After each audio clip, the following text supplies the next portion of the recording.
Williams percentage R. The next indicator that we'll talk about is the Williams percentage R. The Williams percentage R is another indicator that is a momentum oscillator that is used to identify overbought and oversold conditions. It's actually fairly similar to the stochastic oscillator in terms of how it's calculated. There's a minor difference, but also how it's interpreted. It's interpreted in a very similar way. And the other thing is that the scale is slightly inverted, which we'll talk about in a second. So if we look at the calculation of the percentage, the Williams percentage R, we have the maximum price over the last n days, okay, minus the current price, divided by the maximum price over the last 10 days minus over the last n days less the minimum price over the last n days, and then we multiply it by minus 100. So let me talk about each thing in turn. So let's just look at the main formula, ignore the minus 100 for now, and you'll see that if we compare this to the stochastic oscillator, that is both the fast and the slow stochastic, the denominator is the same. On the stochastic oscillator we have the max minus the min on the bottom.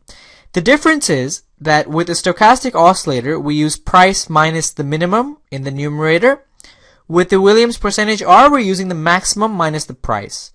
So it's slightly different in terms of how it's calculated, but it uses one minor difference, so it will give you slightly different values as compared with the stochastic oscillator, but its interpretation is very, very similar. And then we multiply it by minus 100, which adjusts the scale. So the scale of this indicator becomes as follows. It ranges from minus 100 to 0. Values below minus 80, which means that between minus 80 and 100, indicate an oversold condition. Values above minus 20, that is between minus 20 and 0, indicate an overbought condition. So if we have it between minus 80 and 100, that means it's a buy signal because it's oversold. If we had it between minus 20 and 0, that is a sell signal because it's overbought. So the reason they do it this way, they invert it so that it looks the same on the graph. So when you graph it, higher points indicate overbought and lower points indicate oversold. Otherwise it would be the other way around. So that's the reason for this weird inversion, why we have it in negative numbers. That's fine.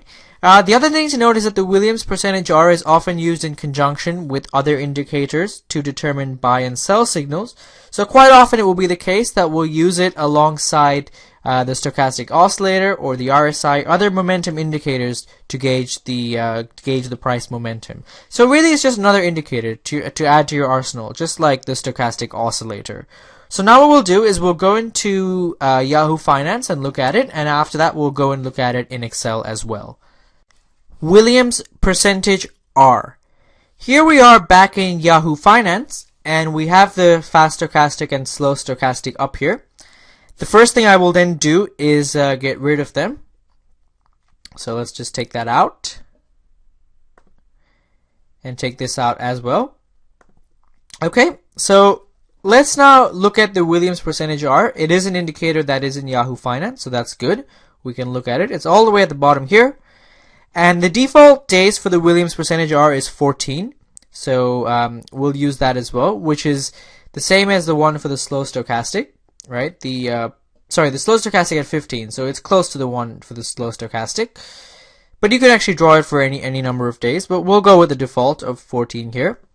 So I draw that, and now you see the Williams percentage R alongside the price just below it. And what you'll notice is that it looks very, very similar to any other momentum oscillator. So it looks very similar to the RSI. It also looks very similar to the stochastic oscillator. And you can really interpret it in the same way, right? So when it's high up here, so when it's sort of between minus 20 and 0, that's an overbought condition, and that would be a sell signal. When it's down here, very low, between minus 100 and minus 80, that would be an oversold situation, and that would be a buy signal. So we really interpret this in a very similar way that we would interpret the RSI and also the stochastic oscillator.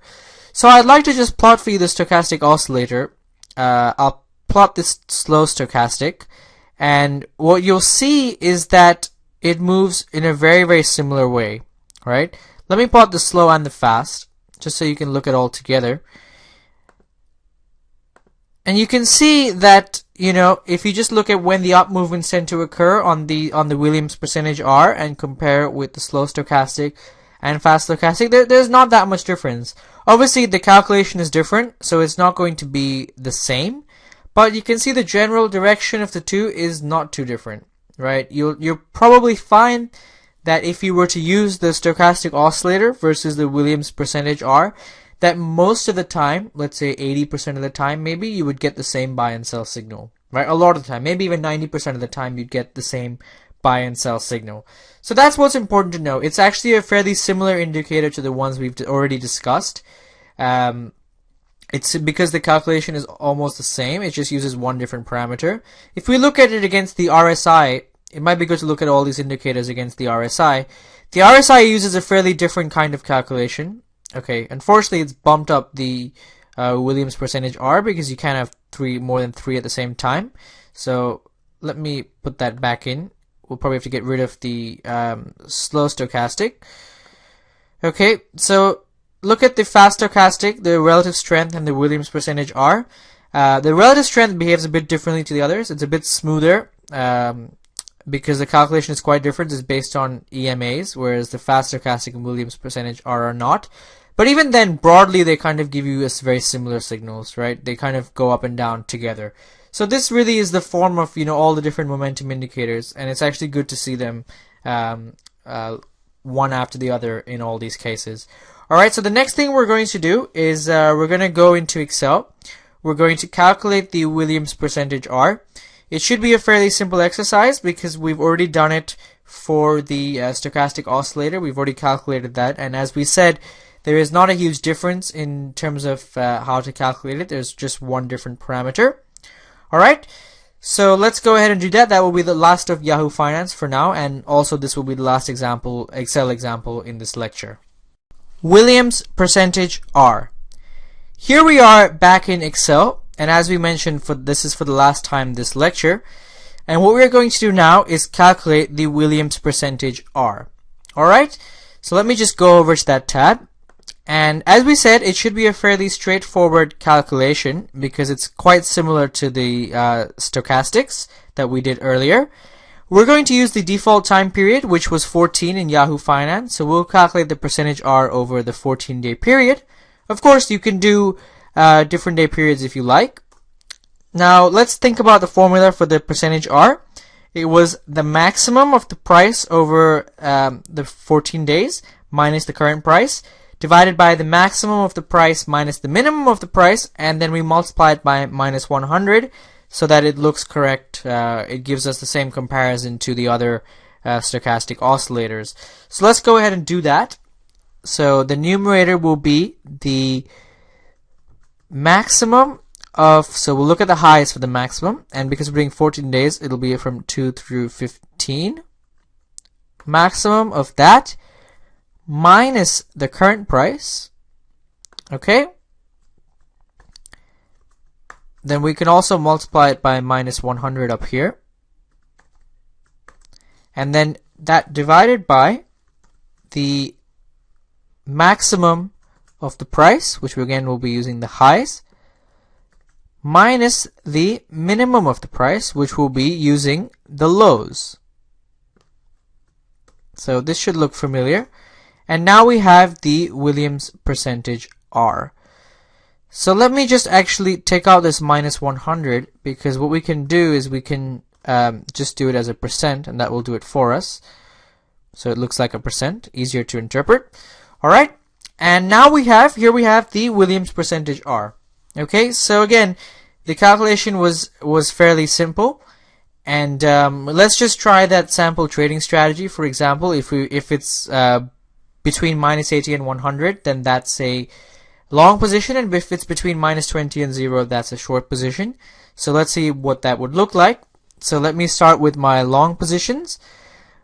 So I would say that if, now we just have to be careful we get the signs correct here, if the percentage R is less than minus 80%, then I would like a long position, otherwise give me nothing.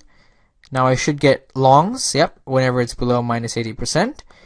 And for short positions, it's going to be the case that if the percentage R is greater than minus 20%, then I would like a short position, which is -1, otherwise nothing.